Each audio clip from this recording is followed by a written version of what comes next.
Então, bom dia a todos. Sejam bem-vindos mais uma vez.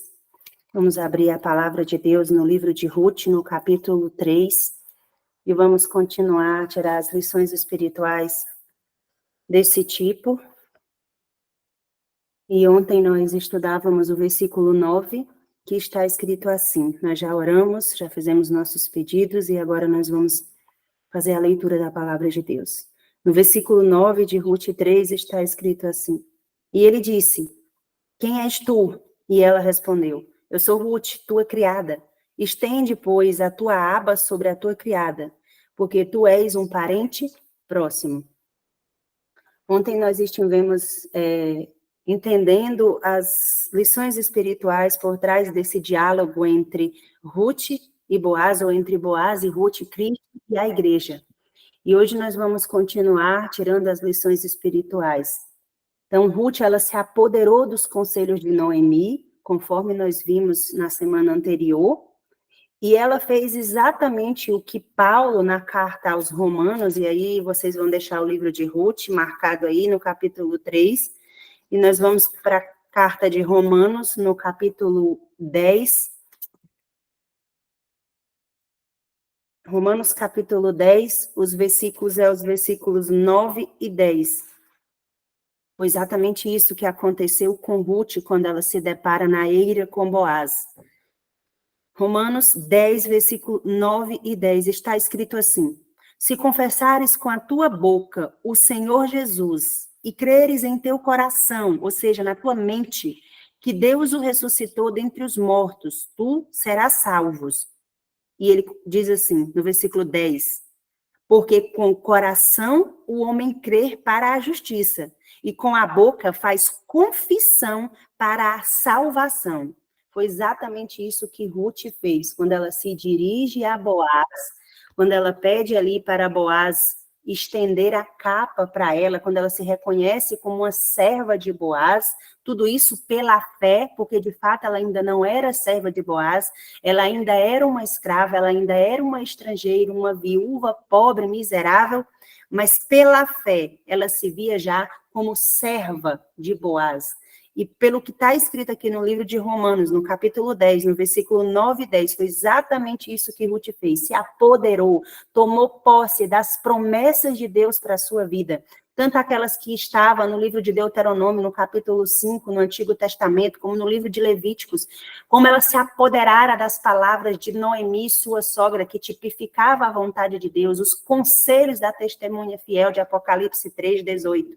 E agora ela confessa com a boca dela, porque com o coração o homem crê para a justiça, e com a boca ele faz confissão para a salvação. E é isso que Deus espera de nós agora como igreja, como mulheres, como Ruths modernas nesse momento, é confessar com a nossa boca, com a nossa mente, com o nosso coração, crer para a justiça, e com a nossa boca, confissão para a salvação. Ruth, ela contemplou a face de Boaz porque ela teve ousadia para descobrir os pés de Boaz. Isso é algo muito tremendo, porque se Ruth não tivesse descoberto os pés de Boaz, ela não teria contemplado a face de Boaz. Cada detalhe no livro de Ruth, ele tem uma lição espiritual tremenda para nossas vidas. O fato de Ruth estar aos pés de Boaz, descobrir os pés de Boaz enquanto ele dormia, fez com que ela contemplasse a face de Boaz. E a lição espiritual que nós tiramos disso, ela está em Coríntios, 2 Coríntios, se vocês puderem abrir a Bíblia de vocês aí no livro de 2 Coríntios. O capítulo é o capítulo 3. Acompanhem a leitura, 2 Coríntios, capítulo 3, o versículo é o versículo 18. E foi exatamente o que aconteceu com a Ruth, e é exatamente o que precisa acontecer conosco agora, nesse momento em que nós nos encontramos da história. Está escrito assim, em 2 Coríntios, capítulo 3, versículo 18. Mas todos nós, com a face descoberta, contemplando como em um espelho a glória do Senhor, Somos transformados na mesma imagem, de glória em glória, como pelo Espírito do Senhor. Foi isso que aconteceu com Ruth. Quando ela descobriu os pés de Boaz, Boaz, então, se acordou à meia-noite, Boaz se sentou e a face de Boaz foi descoberta. E Ruth pôde contemplar a luz da face de Boaz, o seu Salvador, o seu Remidor. E é exatamente o que Cristo espera que nós, enquanto igreja, façamos. Descubramos os pés de Cristo por estar aos pés dele, para contemplar a face dele, para que assim se cumpra em nós aquilo que Paulo escreveu em 2 Coríntios, no capítulo 3, no versículo 18. Que com a face descoberta nós possamos contemplar como em um espelho a glória do Senhor. E assim seremos transformados na mesma imagem de glória em glória. Esse é o processo de santificação que Deus espera que a sua igreja agora se apodere dele. Essa santificação pela contemplação. E que espelho é esse, irmãos? É justamente a palavra de Deus. É justamente a lei do Senhor. Como está escrito, como o salmista disse, na lei do Senhor eu medito de dia e de noite. E é isso que nós precisamos fazer agora, ao deitar, ao levantar, andando pelo caminho, ao sentar em todo o tempo louvando ao Senhor com hinos, com súplicas, em todo o tempo orando em pensamento e sendo transformado, porque quanto mais nós contemplamos o espelho, a face do Deus eterno, e a única maneira de contemplar é através das obras criadas, do compêndio da natureza, mas também através da palavra de Deus, mais nós seremos transformados, até que finalmente se perca a imagem do homem e se veja completamente a imagem de Cristo. E aí vai se cumprir aquilo que a serva de Deus fala. Ela diz que quando Cristo, ele espera freneticamente que a sua imagem, o seu caráter seja refletido em sua igreja. E quando isso acontecer, quando nós estivermos completamente refletindo a imagem e o caráter de Cristo, então ele virá e nos levará para ele. Ele nos resgatará finalmente deste mundo de pecado. E foi isso que aconteceu com Ruth. Ela pôde contemplar a face de Boaz, porque ela teve ousadia santa pela fé de descobrir os pés de Boaz. Então, todos nós precisamos desse mesmo tipo de fé, de ousadia. Os que contemplam suficientemente o espelho divino. Que espelho é esse, irmãos? A palavra de Deus. Ellen White, no livro AV, agora me deu um branco, eu não lembro a referência AV, qual livro é esse? Ela diz que os que contemplam suficientemente o espelho divino para ver e desprezar os seus pecados, a sua dessemelhança com o manso e humilde Jesus, terão força para vencer, porque eles vão estar olhando para o alto, porque eles vão estar contemplando o autor e consumador de nossa fé. Olhando para Jesus, o nosso Boaz, o autor e consumador de nossa fé, seremos todos transformados à sua semelhança. Aleluia, esse é o desejo de Cristo. A serva do Senhor escreveu isso na compilação AV 113.1. Então, no capítulo 3 de Ruth, na segunda parte do versículo 9, que é onde nós vamos nos demorar um pouco agora, vocês podem voltar aí no livro de Ruth, capítulo 3, na parte B do versículo 9. Depois que ela se apresenta como serva, então ela diz assim, estende, pois, a tua aba sobre a tua criada. É muito interessante esse pedido que Ruth exclama aqui, na segunda parte do versículo 9 do capítulo 3, porque este pedido de Ruth, ele não é um simples pedido, ele aponta para um pedido oficial de ajuda, para um pedido oficial de socorro, ele significa um pedido de proteção, ele aponta justamente para a lei do levirato, lá de Deuteronômios 25, dos versículos 5 a 10. Ele aponta para essa palavra capa. Em algumas versões vai ter capa, né?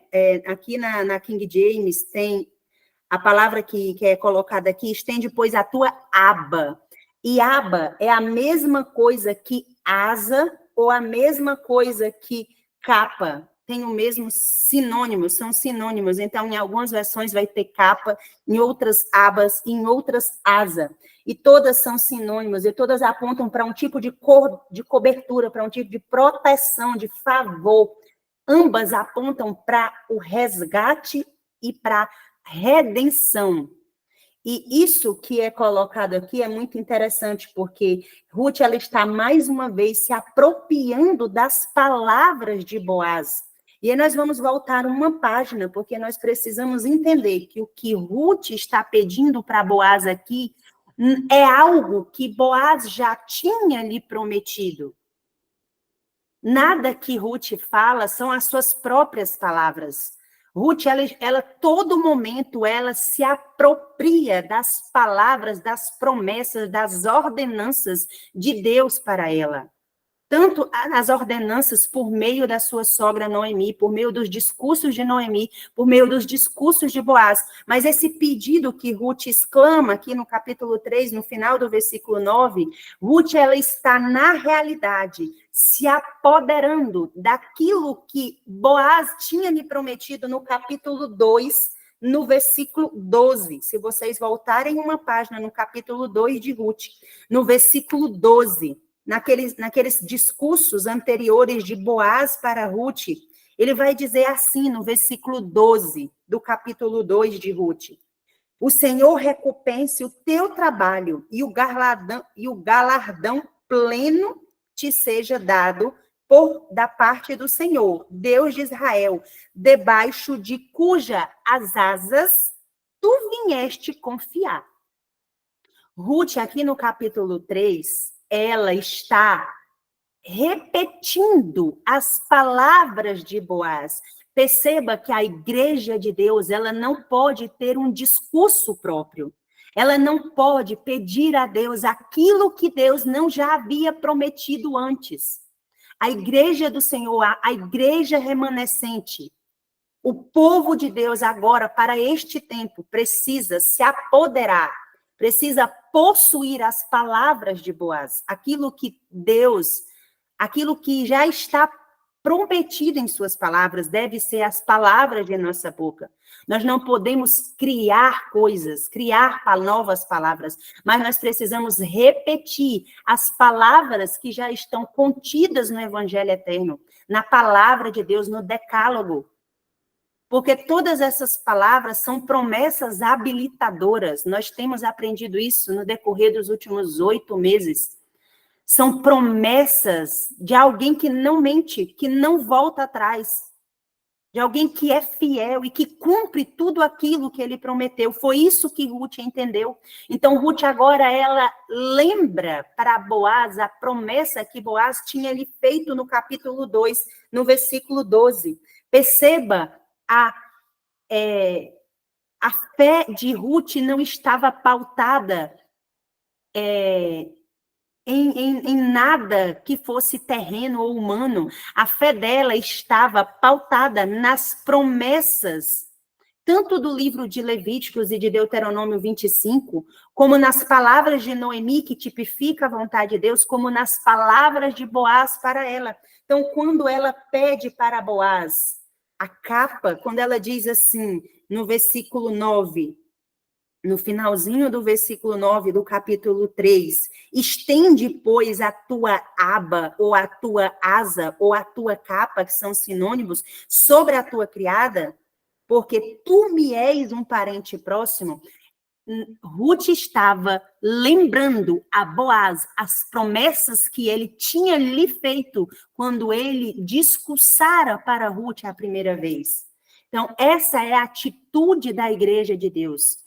Lembrar a Deus, não porque ele se esqueça, porque ele não se esquece, mas porque ele deseja ouvir da nossa boca aquilo que Paulo falou lá em Coríntios 3:18, que nós precisamos falar com a nossa boca, confessar com a nossa boca e reivindicar. Senhor, tu disses.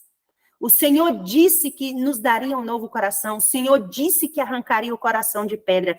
O Senhor disse que faria uma coisa nova no teu povo. O Senhor disse. Então, cumpra-se no teu povo aquilo que o Senhor prometeu, porque nós estamos aqui, Senhor, reivindicando, se apoderando daquilo que o Senhor disse. Foi isso que Ruth fez e é isso que Cristo espera, que suas Ruths modernas, sua igreja, sua noiva, agora, nesse momento, faça também. Reivindique o caráter de Cristo. Reivindique as promessas de Cristo. E foi exatamente isso que Ruth fez. Ela se apoderou das palavras de Boaz, né? Então, nós precisamos, irmãos, entender que a capa sobre uma mulher ou sobre uma igreja que representa aqui era um símbolo de colocá-la sobre sua proteção. Era um símbolo de selar um casamento com ela. Então, o pedido que Ruth faz a Boaz foi a mesma coisa que dizer: permita-me ser sua esposa, deixe-me ser parte de sua família e cumpra sua obrigação legal para comigo, pois você é remidor, a quem pertence o direito de remissão. Era isso que Ruth queria dizer em suas palavras, quando no capítulo 3 de Ruth, no versículo 9, na segunda parte, quando ela pede para Boaz estende, pois, a tua capa, ou a tua aba, ou a tua asa sobre a tua criada, porque tu és parente próximo. Ela estava lembrando para Boaz tudo aquilo que a lei de Deus lhe conferia como direito, mesmo sendo mulher estrangeira, viúva, e mesmo sendo quem ela não estava pautada, a sua fé não estava pautada na sua nacionalidade ou na sua condição financeira, em nada disso, mas a fé dela estava pautada no espelho, na palavra de Deus. Assim deve ser a vida do remanescente agora. A nossa confiança, ela precisa estar pautada na palavra de Deus, porque nós pertencemos a Cristo duas vezes, por criação, porque ele nos criou, e por redenção, porque ele nos resgatou. Então, nós somos de Cristo. E se nós somos de Cristo, a nossa oração agora deve ser a mesma oração de Ruth. Estende a tua capa sobre a tua serva, Senhor. É um pedido que nós precisamos fazer. Permita, Senhor, que nós sejamos aquelas que comporão as noivas, que se unirão à nova Jerusalém, conforme está escrito no grande conflito, que a nova Jerusalém é a tua noiva. Mas nós precisamos compreender algo. No livro Grande Conflito, na página 190, Ellen White, ela explica que a noiva, ela representa a santa cidade, mas que as virgens que saem ao encontro do noivo são um símbolo da igreja. E na meditação CT, página 314, Ellen White diz que o mesmo poder que ergueu Cristo da sepultura dentre os mortos, erguerá a sua igreja como sua noiva. Então é correto afirmar que tanto a Nova Jerusalém, a cidade santa que está adornada e preparada para descer, como a igreja que aguarda o retorno de Cristo, compõe a noiva de Cristo. Até mesmo porque uma cidade santa, vazia, sem pessoas, ela não é uma noiva completa. Mas o que fará com que esta cidade santa, a Nova Jerusalém, que foi preparada nesses últimos 2000 anos, tem sido preparada, ela será composta por pessoas que compõem a noiva, que finalmente comporão a esposa de Cristo. Irmãos, essa é a união de Cristo com sua igreja. Isso é o assunto mais necessário, mais urgente, que nós, como povo, como igreja, necessitamos entender. Então, agora nós vamos fazer uma corrida bíblica, porque nós vamos abrir diversos textos bíblicos para compreender como que essa situação da capa, ela aponta para dois tipos de justiça, e nós precisamos agora entender qual tipo de capa nós precisamos receber, qual tipo de capa nós precisamos usar.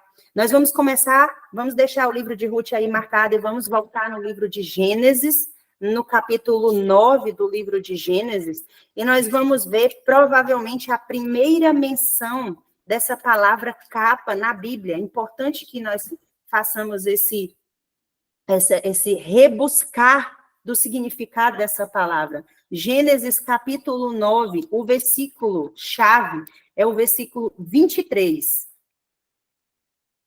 E nós vemos aqui, no capítulo 9 de Gênesis, o relato da embriaguez de Noé, o patriarca Noé, né? Após o dilúvio.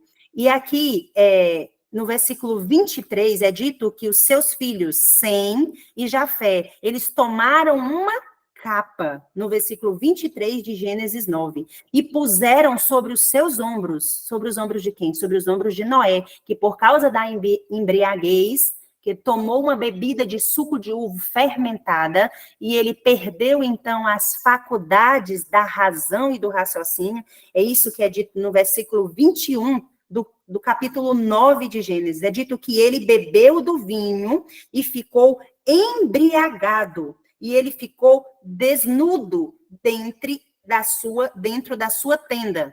O versículo 22 relata que o seu filho Cã, ou Cão em algumas versões, ele não teve a atitude de cobrir o pai. Diz que Cã, o pai de Canaã, viu a nudez de seu pai e contou a seus 2 irmãos que estavam fora.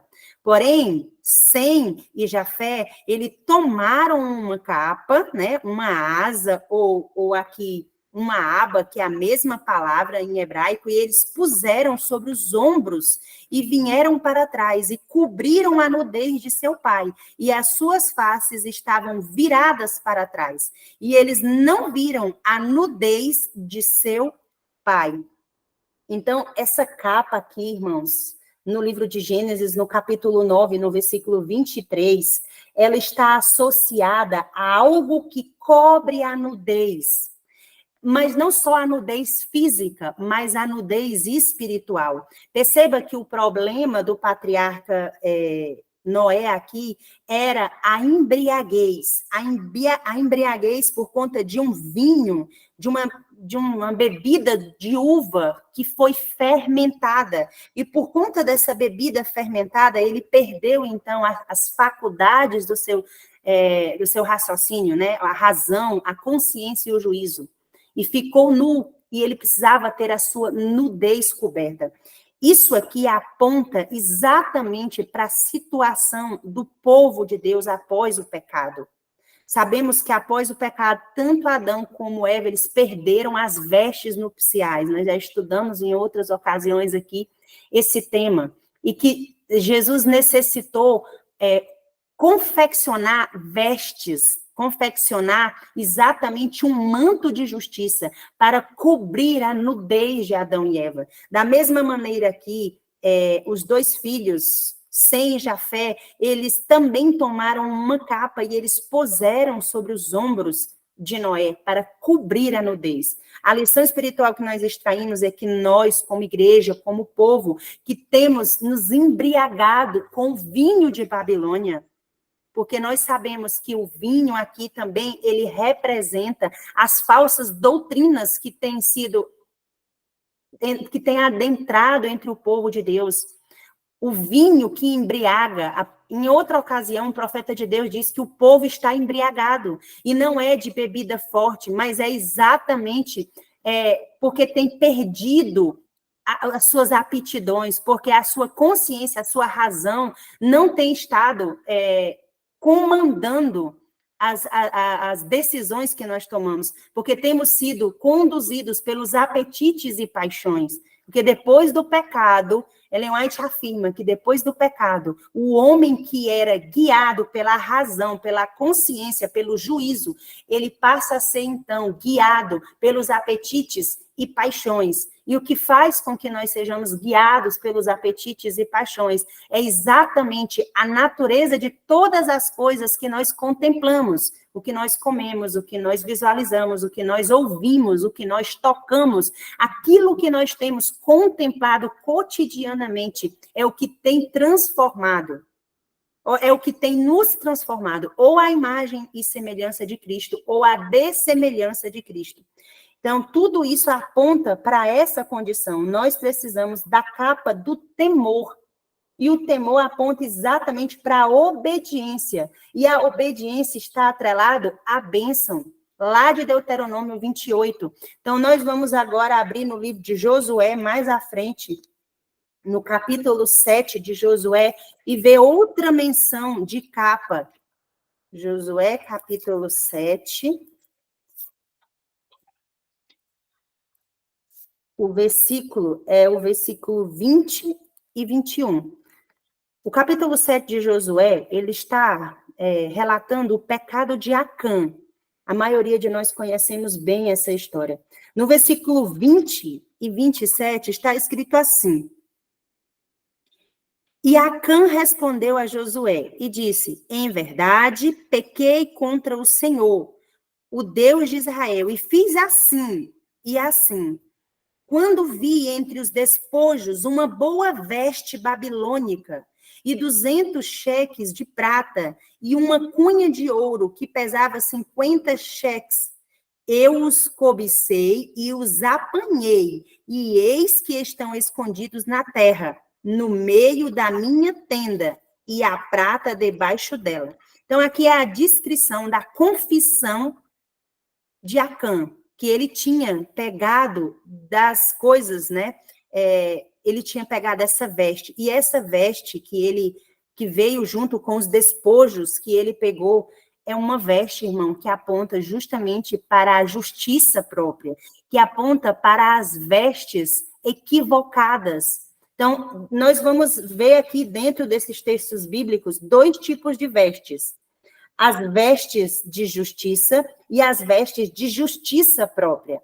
Então, agora, nesse momento em que nós nos encontramos, na preparação para receber a chuva serôdia, para receber o retorno de Jesus, existem 2 tipos de vestes que estão disponíveis para nós: as vestes de justiça e as vestes de justiça própria, né?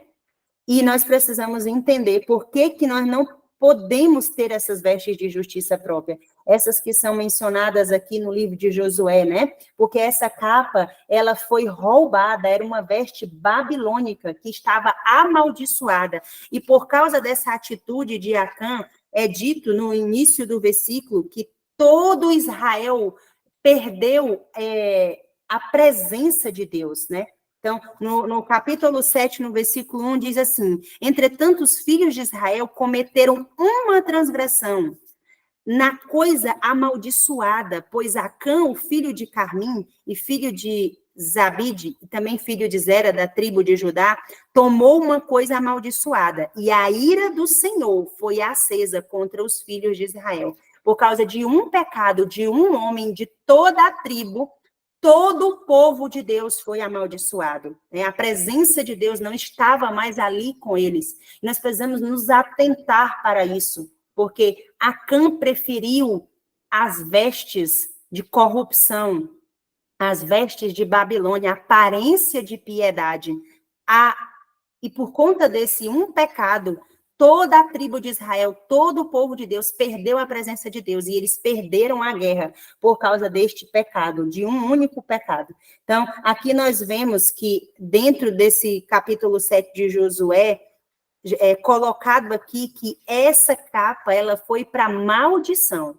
Então, nós vimos ali em Gênesis 9, que a capa que sem Jafé cobriu a nudez do pai foi para a bênção, mas que essa capa de Acã foi para maldição. Então, nós vemos esses 2 tipos de capa, né? Lá em Atos, no capítulo 12, no Novo Testamento, Paulo também, ele vai falar aqui de um tipo de capa, no capítulo 12 do livro de Atos. Vamos ver aí o que está escrito. Atos 12, o versículo é o versículo 7 e 8. Está escrito assim, ó. E eis que o anjo do Senhor veio sobre ele, e resplandeceu uma luz na prisão. Na realidade, aqui não é Paulo, é Pedro.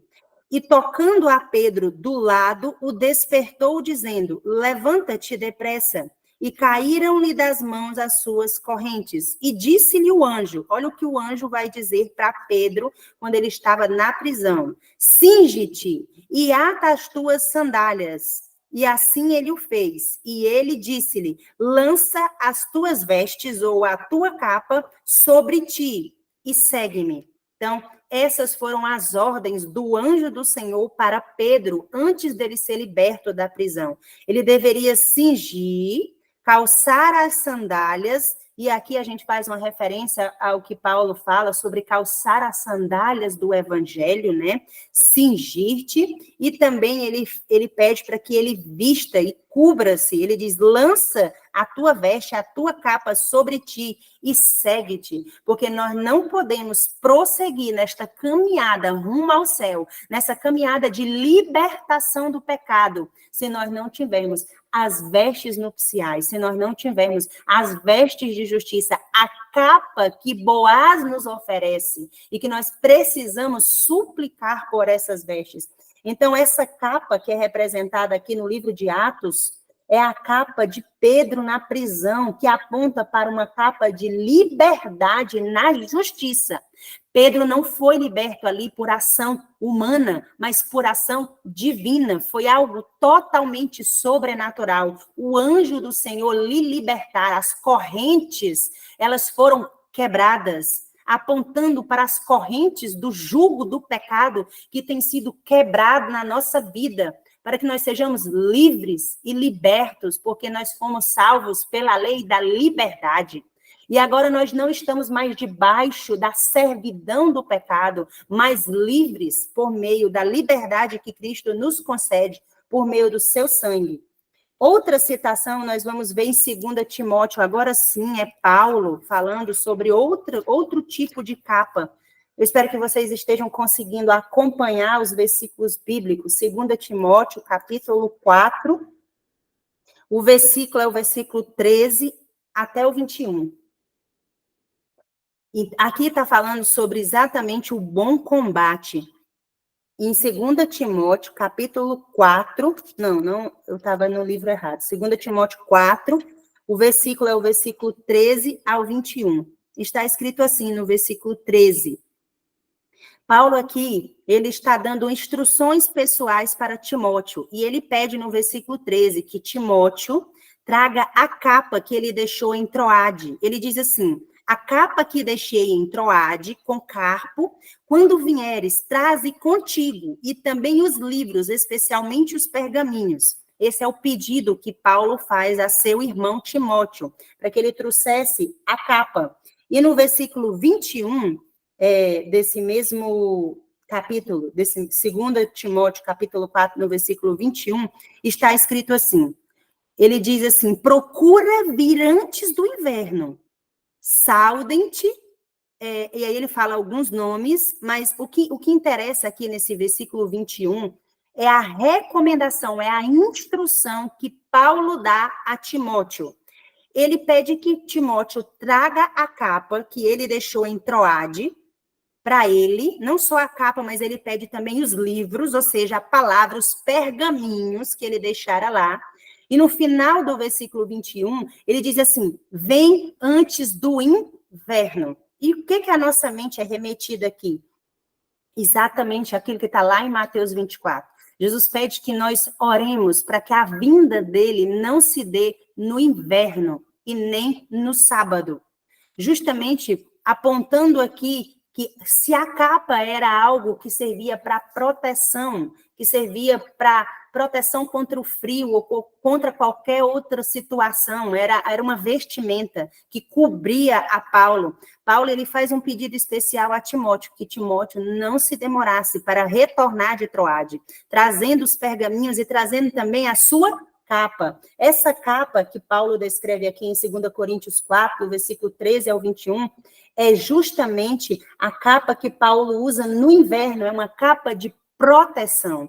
E essa capa é a capa que a igreja de Deus, as rutes de Deus precisam estar clamando agora. Cobre-nos, Senhor, debaixo das tuas asas, que aponta para uma capa de proteção. Porque a única maneira de nós estarmos seguros neste tempo que sobrevém sobre nós é se nós estivermos debaixo das asas do esconderijo do Altíssimo, na sombra do Onipotente. Não haverá outra maneira de estarmos salvos, de estarmos guardados, a não ser na capa de proteção que Paulo fala aqui para Timóteo. No livro de Marcos, no Evangelho segundo Marcos, no capítulo 10, nós vamos abrir aí, são alguns textos que eu selecionei que fala sobre capa, para nós entendermos o que Deus quer nos ensinar essa manhã. No livro de Marcos, no capítulo 10, o versículo é o versículo 50 e 51. Aqui está falando sobre o cego de Bartimeu que foi curado por Jesus. E o versículo 50 diz assim, que aquele cego, né, Bartimeu, e ele lançando de si sua capa, levantou-se e foi até Jesus. E o versículo 51 diz que Jesus, respondendo, disse-lhe, o que queres que eu te faça? E o homem cego lhe disse, Senhor, que eu receba a minha visão. Então, essa capa no Evangelho de Marcos, no capítulo 10, que retrata a cura do cego de Bartimeu, ela aponta para a cura na justiça. Essa capa que o cego se levanta, perceba que a atitude de se levantar, ela contém nisso o esforço humano. Porque o cego, o relato bíblico diz que ele vinha gritando, Jesus, filho de Davi, tem compaixão de mim. E ele gritava insistentemente, a ponto das pessoas pedirem que ele se calasse. Mas a insistência daquele homem tocou o coração de Deus, porque ele estava pedindo algo que Deus desejava lhe dar, a cura. Então, quando Jesus pede que levem o cego até ele se levanta, representando, então, o esforço humano de ir até Jesus, depois de ver Jesus ali andando. E aí, no versículo 50, diz que ele lança de si a sua capa. Ele lança de si a sua capa e levantou-se. Provavelmente esse lança de si, eu não sei se vocês têm outra versão aí diferente, eu gostaria que vocês lessem outra versão que não seja a King James. Eu acredito que ele tirou a sua justiça própria, que ele tirou as suas vestes de imundície, para que ele recebesse, então, de Jesus uma veste nova, renovada. Se alguém tiver outra versão diferente dessa e quiser abrir o microfone e fazer a leitura, é o Evangelho de Marcos, capítulo 10, versículo 50. Alguém? Irmão Jair vai fazer a leitura? A minha versão diz assim, ó, Almeida Revista Corrigida Fiel, né? E ele, lançando de si a sua capa, levantou-se e foi ter com Jesus. Amém. É a mesma versão, mas eu creio que o que no Evangelho que segundo Marcos está querendo dizer é que aquele homem tirou as suas vestes, a sua capa, porque há tempos, né, ele precisava de cura e agora ele recebe então a capa de justiça. Então, a capa representada aqui no Evangelho de Marcos, no capítulo 10, aponta justamente para a cura na justiça. A cura que vem de Jesus, a libertação de todas as nossas enfermidades espirituais, mas também das nossas enfermidades físicas, porque um corpo que não está são não pode oferecer a Deus de maneira que agrade a Deus. Deus deseja que nós tenhamos saúde e que a tenhamos em abundância, porque é isso que ele diz para os filhos. Amados, desejo que vocês tenham saúde e a tenham em abundância. Nós precisamos de um corpo são, de um corpo sarado, curado de todas as nossas enfermidades. E o que Deus deseja conceder para cada um de nós é a cura de todas as nossas enfermidades espirituais, mas também a cura física, para que nós tenhamos uma mente sã e um corpo sã, para que nós possamos prestar uma adoração que Deus aceite, completa, de todos os nossos órgãos.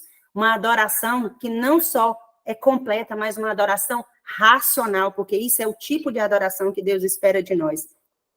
Que seja uma adoração também verdadeira, em espírito e em verdade. No livro de 2 Reis, lá no Antigo Testamento, nós vamos ver outro exemplo de capa. 2 Reis, o capítulo é o capítulo 2. Nós vamos ver duas menções aqui no livro de Reis, de 2 Reis, capítulo 2. O versículo é o versículo 9 a 14. Aqui está discorrendo sobre o arrebatamento do profeta Elias, né? no capítulo 2, e no versículo 9, está escrito assim: e sucedeu, né, aqui está falando de Elias e Eliseu, quando eles andavam pelo caminho. Eliseu era um moço do profeta Elias, que era o ajudante de Elias, que vai então receber a capa de Elias e ser o sucessor de Elias. E no versículo 9 está escrito assim, do capítulo 2 de 2 Reis: e sucedeu que quando eles haviam partido, e Elias disse a Eliseu: pede-me o que devo fazer por ti antes de ti eu seja tomado, antes que de ti eu seja tomado. E Eliseu, que era o moço ajudante do profeta Elias, disse: rogo-te uma porção dobrada do teu espírito seja sobre mim. Mas que pedido maravilhoso o moço ajudante do profeta Elias pediu. E o profeta Eliseu disse assim a ele no versículo 10. E ele disse: pediste dura coisa, todavia, se me vires quando eu for tomado de ti, assim se sucederá para contigo, mas se não, assim não sucederá. Esse é o versículo 10. Nós vamos para o versículo 13, que é onde está a informação que nós vamos realmente extrair. E aí é dito que ele, junto também, no versículo 12, vamos ler o versículo 12 para entender melhor. No versículo 12 de 2 Reis, capítulo 2. E Eliseu viu isto e bradou: meu pai, a carruagem de Israel e os seus cavaleiros. E ele não mais o viu. Aqui, Eliseu está descrevendo o arrebatamento na carruagem de fogo do profeta Elias. E ele contemplou, ele foi uma testemunha ocular. E ele lembrou da promessa que Elias tinha lhe feito: se você vê o momento em que eu for tomado, então você receberá aquilo que você pediu, a porção dobrada do Espírito. E agora Eliseu se admira, porque ele contempla o arrebatamento visível, ocular de Elias. E diz que ele agarrou as suas próprias vestes e as rasgou em 2 pedaços, porque ele se sentia indigno de presenciar a glória de um arrebatamento de um profeta que não experimentou a morte. Irmãos, isso é exatamente o que Deus tem preparado para uma igreja gloriosa, vitoriosa, que não experimentará a morte, a sepultura. Porque a palavra de Deus diz que haverá um grupo especial que não experimentará a sepultura, as correntes da morte. Assim como Elias foi arrebatado por uma carruagem de fogo e não passou por a morte, assim será com o terceiro Elias, com a igreja, com a noiva de Deus que estiver pronta para o seu regresso.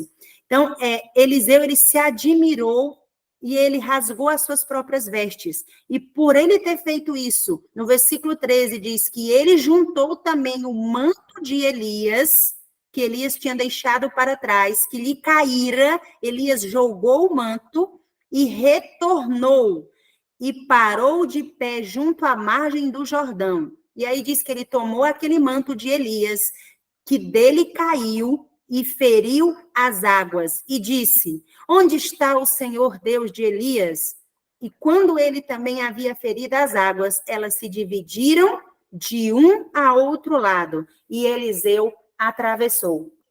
Esse manto descrito no capítulo 2 de 2 Reis é a capa de Elias de autoridade e poder para milagres.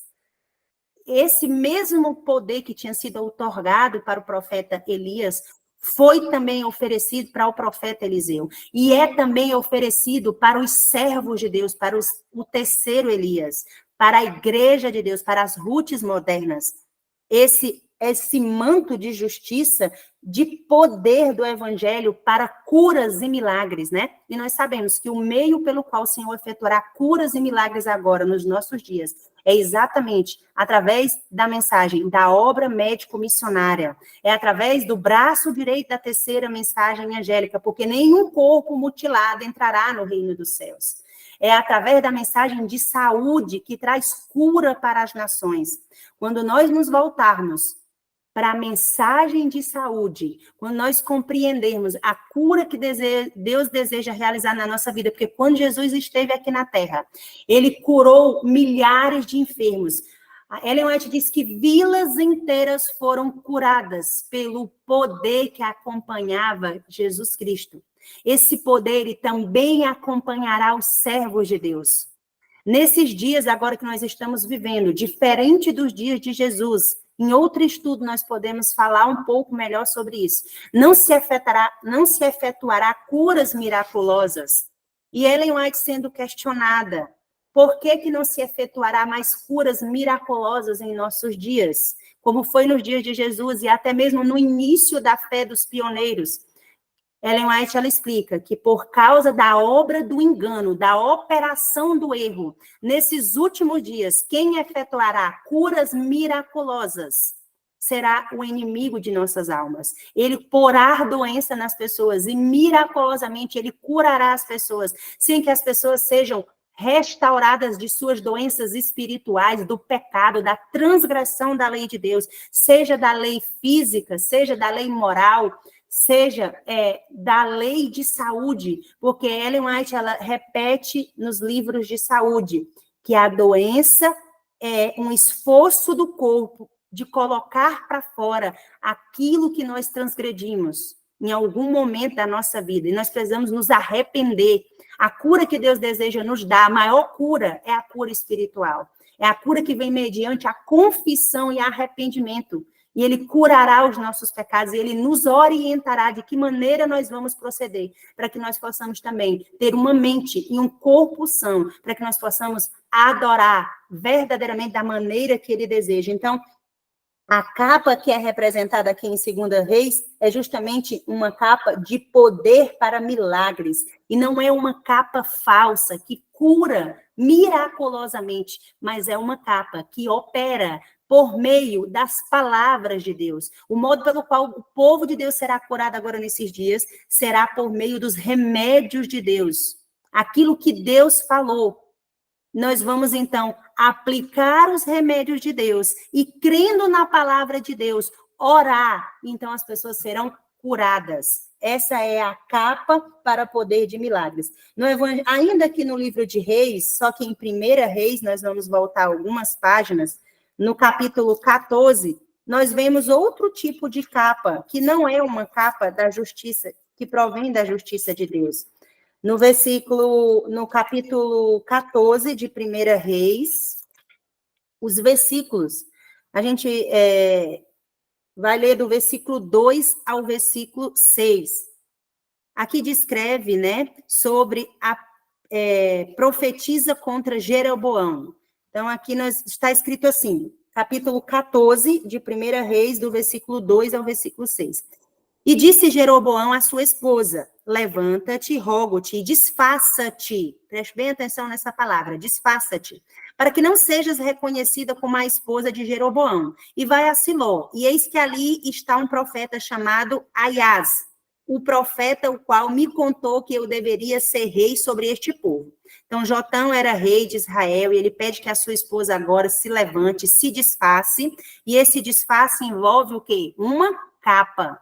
Porque a maneira que as pessoas eram reconhecidas em Israel era por suas capas. Um mendigo era reconhecido por a capa, um rei ou alguém que fazia parte da família real era reconhecido por suas vestes. E agora a esposa do rei de Israel, de Jeroboão, ela, a pedido do rei, ela vai até um profeta chamado Aias, mas ela vai disfarçada. Ela tira as roupas que identificava como alguém da família real e ela coloca outro tipo de capa. Então, é dito aqui que ela leva, e ele orientou que ela deveria levar pães, bolos, né, e mel, para agradar o profeta, para comprar o profeta. Nós vemos aqui um tipo de comércio da fé, não é diferente do que tem acontecido nos nossos dias. Ele diz, vai-te a ele e contará o que suceder à criança. O versículo 4 diz que a esposa de Jeroboão assim o fez, conforme Jeroboão lhe indicou. Ela se levantou e foi a Siló, lá onde estava o profeta de Deus,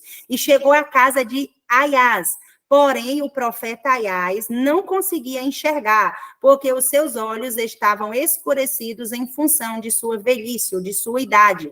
Mas no versículo 5 é dito que o Senhor disse a Aias, eis que a esposa do rei Jeroboão vem te consultar sobre o seu filho, porque ele está enfermo. Assim é, assim, e assim tu dirás a ela, porque será, quando ela entrar, que fingirá ser outra mulher.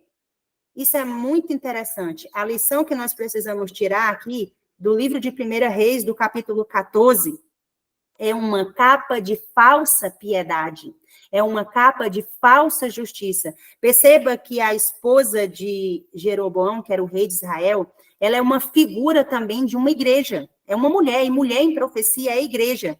Então, ela se disfarça, ela não está usando as vestes, as capas próprias que identificava como alguém pertencendo à família real. Mas ela se fingiu ser quem ela não era. Por isso, Deus avisou ao profeta que ela se fingiria. E no versículo 6 é dito que foi assim: quando Aias ouviu o som dos pés daquela mulher entrando pela porta, ele disse: entra tu, esposa do rei Jeroboão, porque fingiste ser outra pessoa, porque sou enviado a ti com notícias pesadas. Irmãos, essa história, eu recomendo que vocês estudem essa história com mais riquezas de detalhes. Nós estamos passando rapidamente por alguns textos bíblicos para compreender as capas que a Bíblia traz para nós, que são dois tipos de capas. Ou são capas e vestes de justiça, ou são capas de aparência de piedade. A capa que a esposa do rei de Israel, Jeroboão, usa aqui é uma capa de aparência de justiça, de falsa piedade. E por isso a maldição do Senhor foi para com a casa do rei Jeroboão. É por isso que é dito aqui no final do versículo 6, ele diz que assim diz o Senhor Deus de Israel: porquanto te exaltei entre o povo e fiz de ti príncipe sobre o povo de Israel. E aí o profeta Aias, ele vai profetizando várias maldições agora para o rei Jeroboão. Então, essa capa descrita aqui em 1 Reis 14 é uma capa de hipocrisia. Lembra que quando Jesus ele esteve na terra e ele entrou ali no templo de Jerusalém, e o povo de Deus, os sacerdotes ali, os comerciantes estavam com tendas armadas. Eles estavam comercializando, eles estavam fazendo da fé do povo, dos símbolos. Lembra que todos aqueles sacrifícios de bodes e carneiros e animais apontavam para o sacrifício de Jesus na cruz e tinham o objetivo de trazer à mente do povo a vinda de Jesus Cristo, a morte de Jesus. O povo tinha perdido de vista todos aqueles rituais, aquele comércio, toda aquela hipocrisia dentro do santuário. O povo agora, os comerciantes, eles vendiam animais para as pessoas ali dentro do templo, e eles comercializavam agora a fé das pessoas. E Jesus, ele se irou, mas ele não pecou, mas a Bíblia diz que ele se irou de uma ira santa, e ele pegou um chicote e ele chicoteou. Isso é uma figura de linguagem, quer dizer que Jesus, ele, a palavra, ela fere, ela corta. Então, Jesus, ele chicoteou todos aqueles comerciantes. Jesus, ele não admitiu aquele comércio da fé dentro do templo. A mesma coisa ocorre nos nossos dias hoje. Tem se avolumado um comércio da fé. As pessoas que têm sede e fome da justiça, da capa da misericórdia, elas têm sido enganadas, têm se vendido capas de piedade, têm se vendido a fé das pessoas.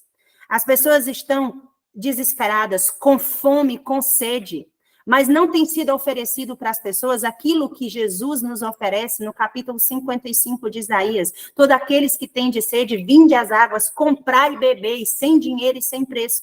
Muito pelo contrário, tem sido feito um comércio da fé. Tem sido feito algo terrível. E é por isso que essa capa aqui de 1 Reis 14 é uma capa de hipocrisia, disfarce, de falsa piedade. E essa capa, ela serve para condenação. É por isso que muitos, entre aqueles que estão efetuando curas e milagres e profetizando no nome de Deus, nos últimos dias vai dizer, Senhor, Senhor, mas em teu nome eu não fiz curas, não fiz milagres, não batizei, não entreguei tantos livros, não fiz isso, não fiz aquilo, e o Senhor vai dizer, afasta-te de mim, que eu não te conheço, vós que praticais a iniquidade, porque não tem sido oferecida a capa da justiça de Cristo. A capa, irmãos, existe um interesse maligno que permeia todos os eventos, todos os meios pelo qual se prega a palavra. Se a palavra de Deus que está sendo pregada, se a palavra de Deus que está sendo ensinada, ela não vem da água pura, e nós vamos ver isso aqui em algumas citações do Espírito de Profecia. Ellen White, no livro Testemunhos para a Igreja, volume 2, na página 252, ela diz assim, ela estava tendo uma visão, e ela diz assim, eu estou prestes a escrever sobre essa errônea e enganosa obra, realizada sobre a capa de religião. Ela diz que a concupiscência da carne assume o controle de homens e mulheres. A mente tem sido depravada pela perversão dos pensamentos e sentimentos. E Satanás tem cegado de tal maneira esses pobres e enganados indivíduos que se julgam espirituais, consagrados, quando, na verdade, sua experiência religiosa é composta por sentimentalismo apaixonado. Misericórdia. Irmãos, isso é muito sério. Que Deus tenha misericórdia de mim, de cada um de nós, que nós não sejamos este povo que professa piedade, que professa uma capa de justiça, mas que estão embalados pelos enganos de Satanás. É isso que ela está dizendo aqui. Eles julgam ser espirituais e consagrados, mas, na verdade, a experiência religiosa que eles tiveram até agora é composta por sentimentalismo apaixonado. A adoração que Deus espera de nós é um culto racional. Ela diz que muito mais do que pureza, real piedade e humildade de coração, a mente não se acha afastada do eu, do egoísmo, e nem é exercitada e elevada para abençoar a outros nas práticas das boas obras. Irmão, o evangelho que nós temos recebido é um evangelho de graça. De graça recebeste, de graça dai. E tudo que é diferente disso, irmãos, não vem de Deus, porque o evangelho de Deus não se vende. O evangelho de Deus não se compra. É ele que nos oferece de graça, todos vós que tendes sede, Isaías 55, versículo 1, 2 e 3. Vinde às águas, comprai, mas é sem dinheiro e sem preço. Matem a sede de vocês. Se nós estamos fazendo um comércio do evangelho eterno, ai de nós, terríveis ais nos esperam, se nós estamos comercializando a fé dos outros. Na meditação Cristo Triunfante, na página 147, Ellen White diz que aqueles que fazem profissão de cristianismo e deixam de ter a verdadeira piedade são falsas luzes. Eles são falsa sinalização apontando para uma direção errada. Eles deixam de levar para a prática de sua vida os princípios da verdade na qual professam crer e consideram seus pecados e erros coisas sem importância. Misericórdia. Que essa manhã nenhum de nós seja achado culpado diante de Deus. Que nós não venhamos a ser como Acã. Ellen White diz que quando Acã furtou a barra de ouro e a capa da Babilônia, ele achou que aquilo era uma questão sem importância. E por causa daquele pequeno pecado deste homem, foi retirado dos exércitos de Israel a presença do Senhor Jesus. Que a presença de Deus não seja retirada da nossa casa por causa de pecados não confessados, por pequenos que sejam. Que a presença do Senhor Deus de Israel não seja retirada da igreja dele por causa de pecados congregacionais, de congregações inteiras, de liderança, de organização. Como igreja, nós precisamos nos arrepender dos nossos pecados, dos erros, da falsa piedade que nós temos professado. Que Deus tenha misericórdia de nós. No livro de Deuteronômio, no capítulo 32, no versículo 11, está escrito que Deus, ele estende as suas asas para nos esconder à sua sombra. O salmista também, no capítulo 17, no versículo 8, ele pede assim, esconde-me à sombra das tuas asas. E essa súplica, ela é repetida no Salmo 36, no versículo 7.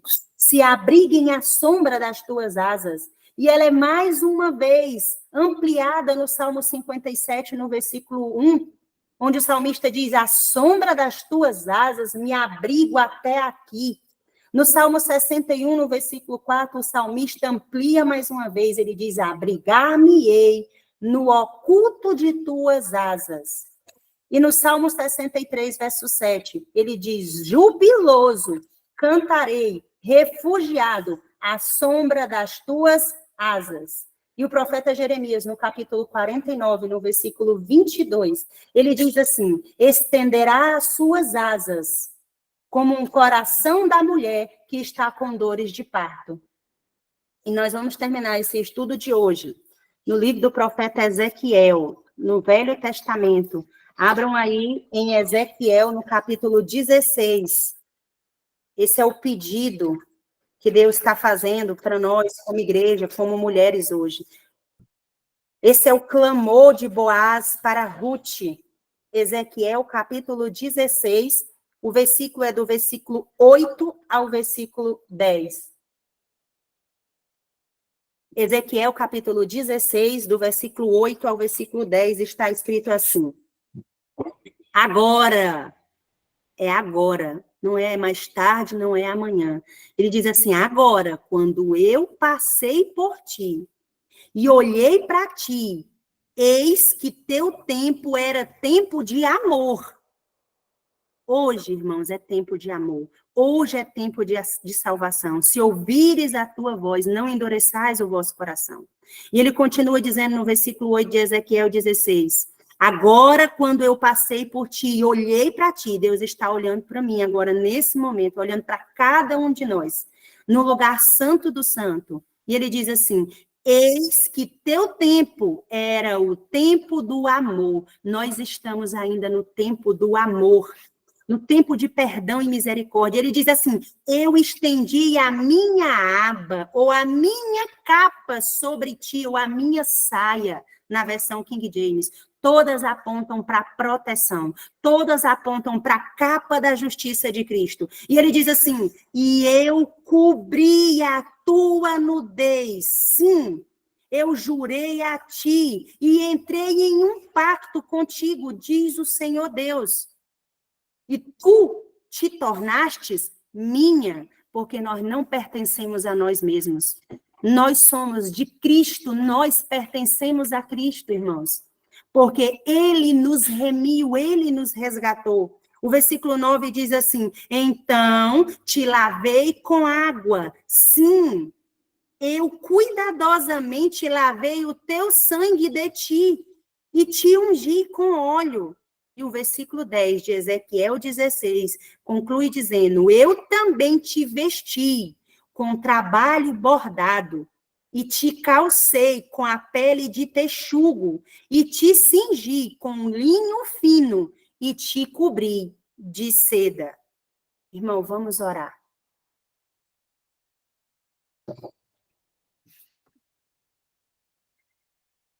Bendito Deus e maravilhoso Pai. Não há palavras, Senhor Jesus, para descrever, Pai. A gratidão pelo que o Senhor tem feito na nossa vida, Senhor Deus. Porque o Senhor verdadeiramente, Pai, é o nosso remidor. É o nosso resgatador. Pai, constantemente o Senhor tem falado aos nossos ouvidos, às nossas mentes e ao nosso coração, Pai. O Senhor tem desejo, o Senhor tem pressa de lavar a tua igreja, Senhor. De limpar a imundice da tua igreja, a impureza da tua igreja. Senhor Jesus, essa manhã nós te suplicamos que o Senhor lave, Pai, completamente o nosso coração, Senhor. Que o Senhor traga à nossa memória todos os pecados que nós temos cometido contra ti, Senhor. Aqueles pecados, muitas vezes desconhecidos, aqueles pecados que nós já nem lembramos mais, Pai. Que o Senhor traga a nossa memória, Senhor Jesus, porque nós queremos ser pecadores arrependidos, que não vivem na prática do pecado, Senhor Jesus. Nós queremos ser lavados pelo sangue do Cordeiro, Senhor Jesus. Nós queremos ser purificados, Pai, como está escrito, Pai, e ficar mais alvos do que a neve, Senhor Jesus. Lava-nos, Senhor, com isopo e nós seremos limpos, Senhor Jesus. Purifica, Senhor, toda a imundície que o pecado tem causado em nossa vida, Senhor Jesus. Limpa, Senhor, os nossos pensamentos, as nossas intenções, tudo que vem de nós, Senhor Jesus. Senhor, nos concede a tua capa de justiça e misericórdia. Senhor, arranca de nós toda aparência de piedade, Senhor Jesus, os trapos de imundície, Senhor, que não serve para nada, toda profissão de fé, Senhor, que tem negado, Senhor Jesus, o poder do Evangelho, Pai, porque a tua palavra diz que nós não devemos nos envergonhar do Evangelho, Senhor Jesus, porque ele é o poder de Deus para a salvação de todo aquele que crê, Senhor Jesus, primeiro do judeu e depois do grego. Pai, fica conosco essa manhã, Senhor. Continua nos lavando, nos purificando, nos remindo, Senhor.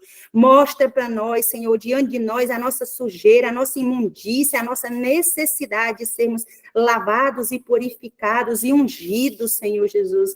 Pai, nós queremos te ouvir, Senhor. Nós queremos contemplar a tua face e descobrir os teus pés, Senhor Jesus, e contemplar como num espelho, Pai, face a face, Senhor Jesus, as riquezas infindáveis da glória, Pai.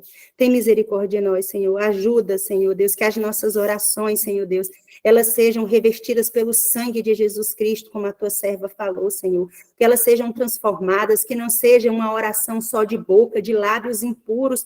Tua palavra diz que o teu povo te honra com os lábios, mas o coração está longe de ti. Ô, Senhor, perdoa-nos, Pai.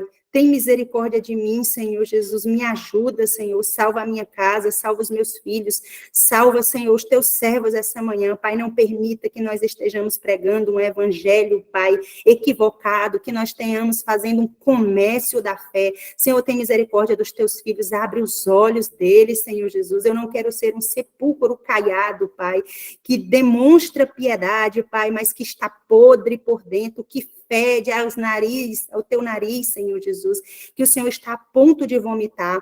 Pai, a tua palavra, ela é mais cortante do que a espada de dois gumes, Senhor, e ela divide, Pai, o evangelho eterno, ele divide, Pai, ele separa, Senhor Deus, ele divide tudo que precisa ser dividido. Senhor, não nos deixa ter medo dessa mensagem, Senhor.